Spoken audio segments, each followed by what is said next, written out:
नहमदु व नुसल्ली व नुसल्लिमु अला रसूलिल करीम। अस्सलामु अलैकुम व रहमतुल्लाहि व बरकातुहू। राहे इस्लाम में तमाम दोस्तन की खुशामदीद। प्यारा दोस्तों, अज नई मालूमात खणी ताजी खिदमत में हाज़िर थियो आहियां।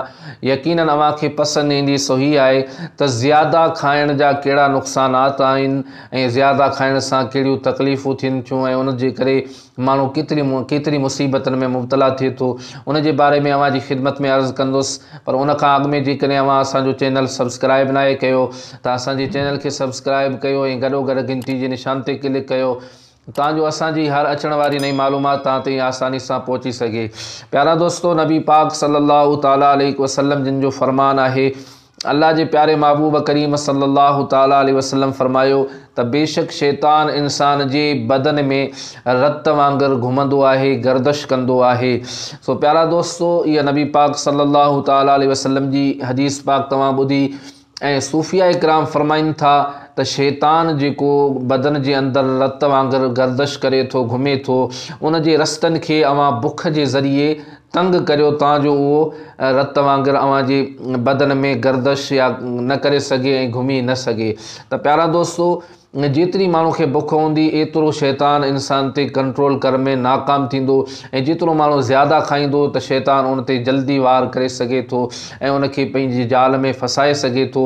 त प्यारा दोस्तों, ज़्यादा खाइण जा कई नुक़सानात बि आहिनि, लेकिन चंद तव्हांजी खिदमत में आउं अर्ज़ु कंदुसि। पहिरीं नंबर ते ज़्यादा खाइण जे करे दिलि मां ख़ौफ़ ख़ुदा निकिरी वेंदो आहे ऐं दिलि में ख़ौफ़ ख़ुदा नाहे रहंदो।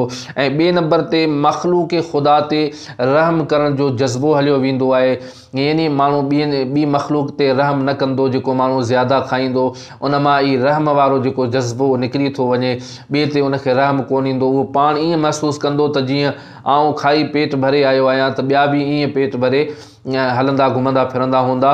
त यकीनन ईअं न आहे कि माण्हू ग़रीब आहिनि, उन्हनि खे खाइण जे लाइ कुझु मिलंदो बि न आहे, त के वरी ज़्यादा खाई करे जेको आहे सो फ़ख़्रु महसूसु कंदा आहिनि।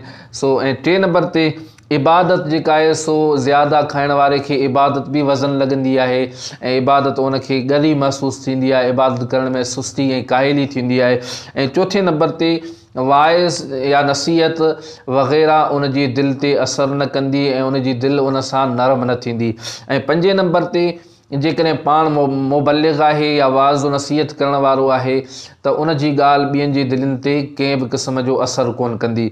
ऐं छह नंबर ते तरह तरह जूं बीमारियूं जनम वठनि थियूं ज़्यादा खाइण जे करे, कई तरह जूं बीमारियूं जेको आहिनि सो पैदा थियनि थियूं। त प्यारा दोस्तों, इहे 6 नुक़सानात जेके मूं अव्हां जी ख़िदमत में अर्ज़ु कया, इहे जेके उहे नुक़सानात आहिनि जिन जे लाइ जिन खां असांखे बचणु घुरिजे, ज़्यादा खाइण खां बचणु घुरिजे ताजो असां हिननि 6 नुक़सानात जा शिकार न थियूं। अल्लाह पाक असां तव्हांखे शैतान जी तमाम जेका आहिनि सो जालनि खां महफ़ूज़ फ़रमाए। अल्लाह पाक असां तव्हांखे पंहिंजी इबादत जो शौक़ु ऐं जज़्बो अता करे ऐं असांजी दिलनि में ख़ौफ़ ख़ुदा हूंदो ऐं जेकॾहिं ॿियनि जे मथां रहम करण जो जज़्बो हूंदो त यकीनन असां बहितरीनु इंसान आहियूं। अल्लाह पाक असां तव्हांखे अमल जी तौफ़ीक़ अता फ़रमाए। अल्लाह पाक असां तव्हां सभिनी जे मथां पंहिंजो ख़ासि फ़ज़्ल करम फ़रमाए।